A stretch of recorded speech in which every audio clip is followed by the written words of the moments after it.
No fue una aparición. Eso es lo primero que necesito dejar claro.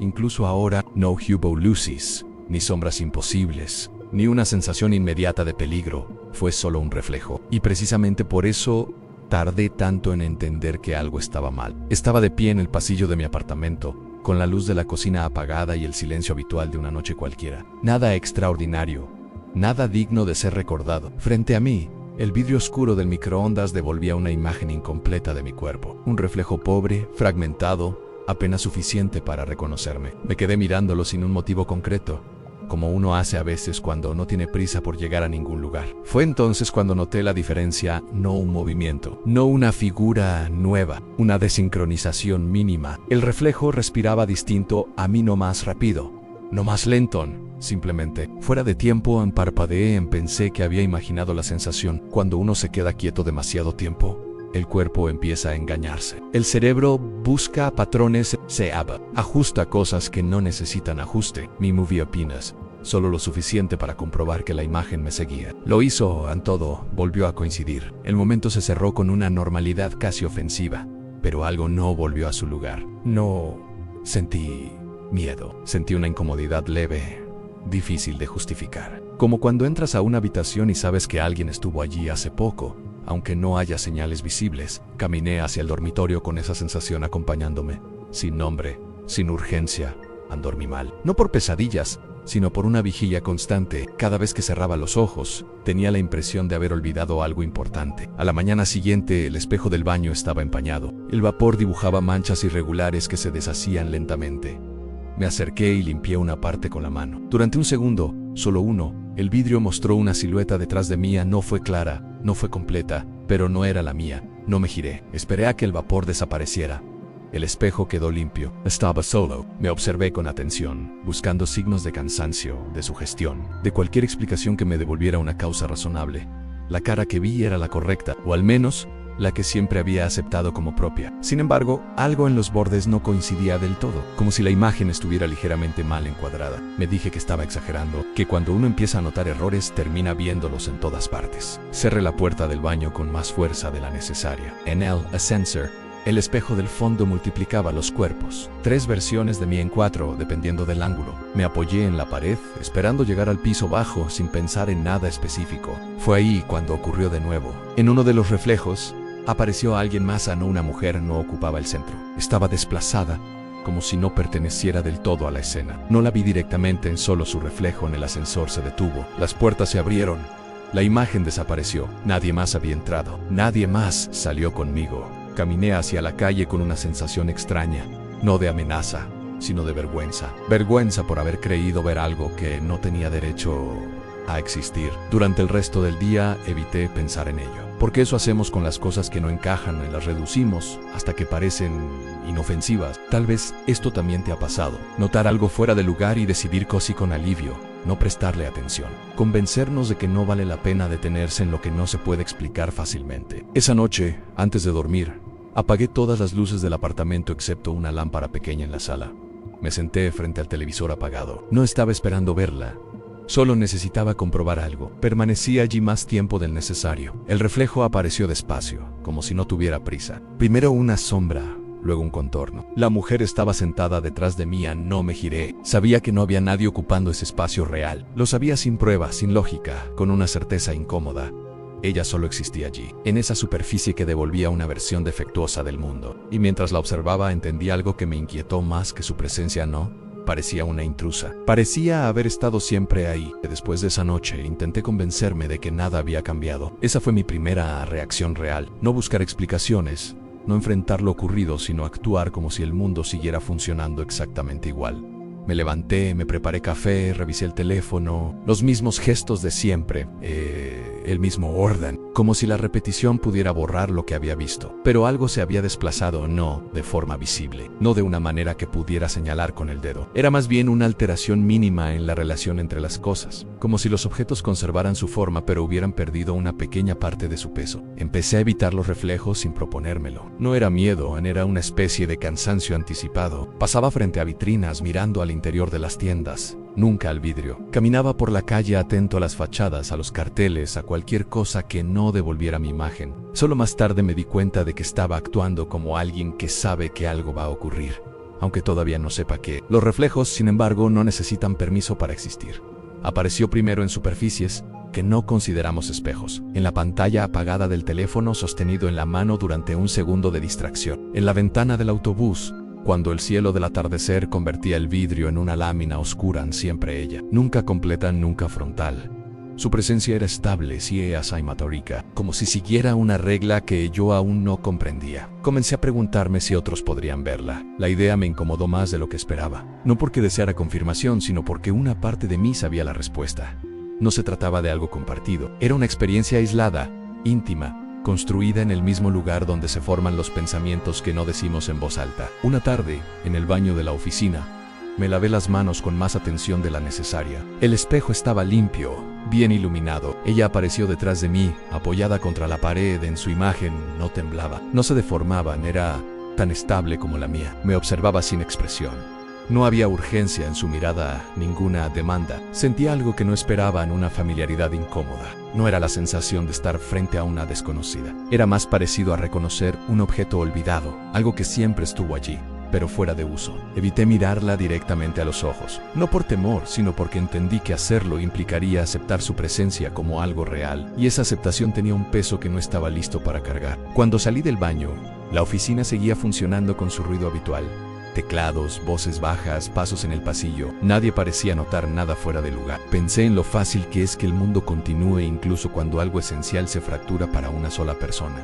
Esa noche revisé fotografías antiguas. No buscaba pruebas, buscaba continuidad. Quería saber si esto había empezado ahora o si siempre había estado ocurriendo sin que yo lo notara. En una imagen tomada años atrás durante una cena, el vidrio de un cuadro reflejaba una silueta femenina borrosa. En otra, una ventana mostraba una figura que no coincidía con ningún cuerpo presente. Nunca había visto eso antes, no porque no estuviera allí, sino porque no había sabido cómo mirar. La fractura no estaba en el mundo, estaba en mi percepción, y una vez abierta no parecía posible cerrarla. Empecé a dudar de la neutralidad de las superficies, de la honestidad de las imágenes. Comprendí que los reflejos no solo devuelven lo visible, sino también aquello que queda fuera de foco, lo que no termina de integrarse.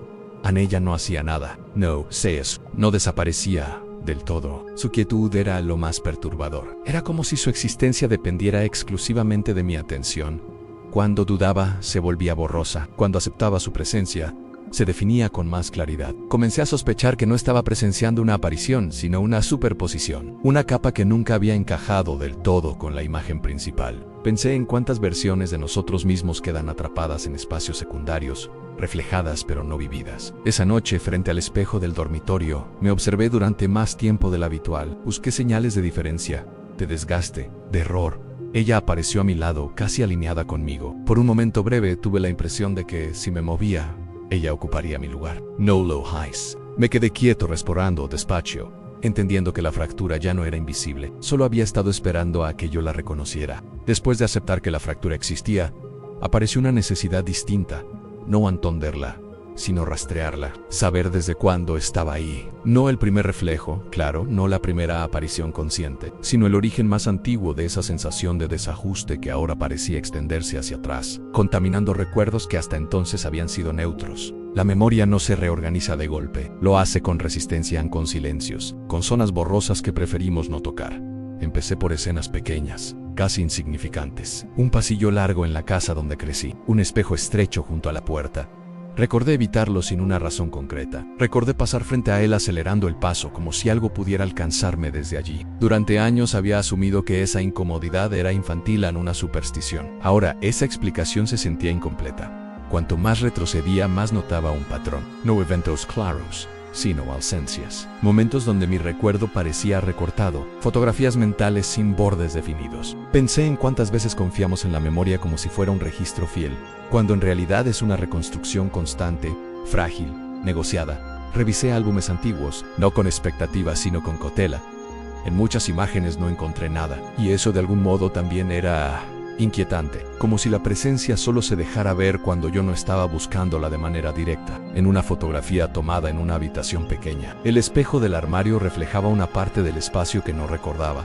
Allí, apenas visible, había una silueta femenina. No podía asegurar que fuera ella, pero tampoco podía descartarlo. Me pregunté si la memoria funciona como los reflejos, si devuelve solo lo que estamos preparados para ver. Tal vez ella siempre estuvo allí, ocupando un lugar secundario, desplazado, esperando que mi percepción alcanzara el ángulo correcto. Empecé a dudar de recuerdos que siempre había considerado sólidos en conversaciones, en decisiones que había atribuido a la casualidad o al carácter, y si algunas de ellas habían sido influenciadas por algo que no llegué a reconocer conscientemente, no como una voz externa, sino como una presencia silenciosa, constante, acompañando. Una noche soñé con un espejo que no devolvía ninguna imagen. Me acercaba esperando verme y encontraba solo un fondo oscuro, profundo. En ese vacío, la mujer estaba de pie mirándome. Al despertar, tuve la certeza incómoda de que el sueño no había creado nada nuevo, solo había reorganizado fragmentos ya existentes. Recordé entonces una sensación antigua, difícil de precisar, la impresión de estar ligeramente fuera de lugar en momentos que deberían haber sido propios, como si hubiera llegado tarde a mi propia vida.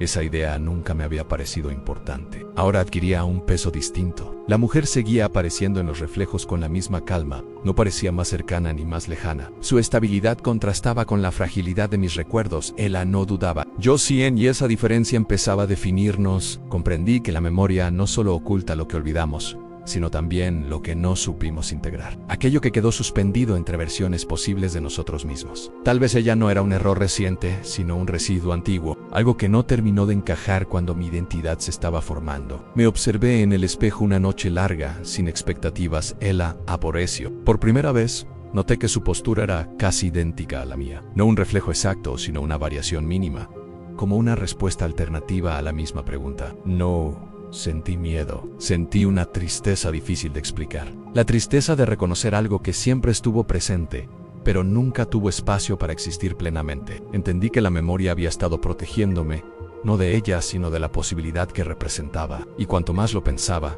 más evidente se volvía algo inquietante. No recordaba un solo momento de mi vida en el que me hubiera sentido completamente alineado conmigo mismo. Tal vez la memoria no había fallado, tal vez había estado ocultando lo único que no sabía cómo nombrar. Durante mucho tiempo asumí que el problema era simple, no fácil, pero simple. Pensé que estaba viendo algo que no existía, una distorsión producida por el cansancio, por la repetición, por una atención excesiva a detalles que normalmente ignoramos. Esa interpretación me permitió seguir adelante. No me daba respuestas, pero me ofrecía una estructura, un marco donde colocar todo sin que se desbordara. Creer que el error estaba en mí era, en cierto modo, tranquilizador. Empecé a observar mis propios pensamientos con distancia. Analizaba cada aparición como si fuera un síntoma. Medía su frecuencia, en su claridad, en su duración. Me decía que si lograba entender el patrón, podría neutralizarlo. La mujer se convirtió en un indicador, no en una presencia, algo que ocurría en mi cabeza, no en el mundo. Esa fue mi equivocación más grande. El día que todo empezó a desajustarse de verdad no ocurrió nada extraordinario. Estaba visitando a un amigo. Su apartamento era pequeño, ordenado, lleno de superficies limpias. En el pasillo había un espejo estrecho que reflejaba parcialmente la sala. Me detuve frente a él por inercia. Ella apareció, como siempre, en el mismo lugar desplazado, con la misma calma. Mi amigo pasó por detrás de mí, no la atravesó, no se superpuso con ella. Su reflejo la evitó. Fue un detalle mínimo, un gesto visual que duró menos de un segundo, pero fue suficiente. Sentí una presión extraña en el pecho, no de miedo, sino de certeza. Si ella fuera solo una proyección mía, una ilusión privada, no tendría coherencia espacial, no respetaría límites, no mantendría su lugar cuando otro cuerpo entraba en escena. Para él, el espejo estaba vacío. Para mí, Noah no reaccionó, no hizo ningún comentario. Continuó hablando como si nada, y eso fue lo más perturbador, no porque negara lo que yo veía, sino porque confirmaba algo que yo estaba evitando. A la experiencia no necesitaba validación externa para existir, no dependía de ser compartida. Hasta ese momento, había asumido que ella solo existía en los reflejos, como si ese fuera su límite, como si el vidrio fuera la condición de su presencia. Pero ahí, frente a ese espejo ajeno, comprendí que la interpretación estaba invertida. No era que ella solo existiera en los reflejos, era que yo solo podía verla allí. La diferencia parecía sutil, pero lo cambiaba todo. Los reflejos no eran el original, eran el filtro, el único espacio donde mi percepción coincidía con algo que el mundo directo no estaba dispuesto a mostrarme. Ella no estaba atrapada en las superficies, yo lo estaba, limitado a una forma específica de acceso. Pensé en cuántas veces confiamos en la imagen directa como si fuera la más fiel, como si mirar de frente garantizara verdad. Tal vez hay capas de la realidad que no se alinean con esa frontalidad. Tal vez algunas presencias solo se manifiestan en ángulos incorrectos, en duplicaciones imperfectas. A partir de ese día, dejé de intentar corregir la experiencia. Ya no buscaba explicaciones clínicas ni causas internas. Empecé a observar cómo reaccionaba el entorno cuando ella aparecía. Nada cambiaba. Todo seguía funcionando con normalidad. Y esa normalidad era lo que más me inquietaba. La mujer no interfería, no alteraba el curso de los acontecimientos, no reclamaba atención, simplemente estaba como un error persistente que nadie más necesitaba corregir. Su indiferencia hacia mi inquietud me hizo entender algo incómodo. Tal vez no era una anomalía, tal vez era una consecuencia de mirar demasiado de cerca, de notar silencios en de detenerse donde otros pasan de largo. Hay personas que perciben estas cosas y otras que no. Esa idea empezó a tomar forma dentro de mí, no como una conclusión, sino como una separación, una línea invisible. Comprendí que había estado interpretando todo desde el lugar equivocado. No estaba perdiendo contacto con la realidad, estaba accediendo a una versión que no se presenta a todos. Y una vez que esa posibilidad se instala, ya no es posible volver a la interpretación anterior. El error deja de ser un fallo personal y se convierte en una grieta compartida entre percepción y mundo. La mujer apareció esa noche, en el espejo del dormitorio, más alineada que nunca. Por primera vez tuve la impresión de que no estaba mirándome a mí, sino esperando que yo entendiera algo que siempre había estado ahí. Después de aceptar que mi interpretación había sido equivocada, no ocurrió ninguna revelación inmediata, nada se ordenó, no hubo un momento de comprensión total que reorganizara lo vivido. Lo único que cambió fue la forma en que empecé a habitar esa incomodidad. Dejé de tratarla como un problema que debía resolverse y comencé a verla como una condición. La mujer siguió apareciendo en los reflejos con la misma constancia silenciosa, a veces más cerca, a veces casi imperceptible. Nunca intentó comunicarse. Nunca desapareció del todo. Su presencia ya no me sorprendía, pero tampoco se volvió normal. Permanecía en ese punto intermedio donde las cosas dejan de asustar, pero no llegan a tranquilizar. Empecé a notar cambios sutiles en mí. No en mis rutinas, no en mis relaciones, sino en mi forma de mirar. Me detenía más tiempo frente a superficies que antes ignoraba. Vidrios, ventanas, pantallas apagadas. No esperando verlas, sino verificando algo más difícil de definir. Como si cada reflejo fuera una pregunta abierta. Comprendí que el mundo directo seguía siendo funcional. Las personas hablaban. Los objetos cumplían su propósito. Nada se había roto de manera evidente, pero había perdido la ilusión de completitud. Esa idea cómoda de que lo que vemos de frente agota lo que existe. Una noche, mientras me observaba en el espejo del baño, pensé en cuántas versiones posibles de una vida quedan suspendidas, sin manifestarse del todo. No por falta de oportunidad, sino por falta de un espacio perceptivo donde encajar. Tal vez la mujer no era alguien distinto a mí. Tal vez era el resto de una interpretación descartada demasiado pronto. No intenté acercarme. No intenté tocar el vidrio. Había aprendido que forzar la experiencia la debilitaba. La percepción funciona mejor cuando no se la empuja. Ella estaba allí, reflejada, ligeramente desplazada. Y por primera vez, no sentí la necesidad de definir qué era. Entendí algo que me resultó más inquietante que cualquier explicación. No todo lo que existe necesita ocupar el mismo plano. Algunas cosas permanecen en capas secundarias, visibles solo desde ciertos ángulos, accesibles solo para quienes dudan lo suficiente de su propia certeza. Con el tiempo, dejé de preguntarme si la mujer desaparecería. La pregunta correcta ya no era esa. Lo que realmente importaba era saber si yo podría volver a mirar el mundo sin notar esas pequeñas grietas. Y la respuesta era evidente. Una vez que aprendes a verlas, no se cierran. Hoy sigo viviendo de la misma manera.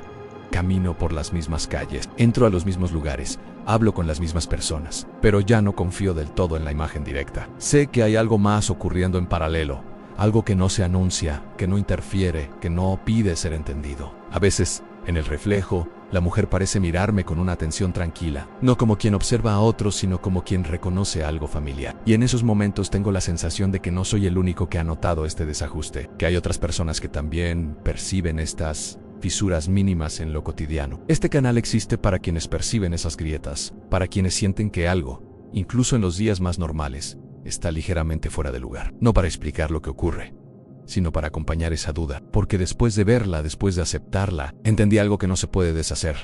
El mundo nunca vuelve a sentirse completamente plano, y cada vez que paso frente a un reflejo, me pregunto si lo que no veo de frente es, en realidad, lo que siempre estuvo esperando ser notado.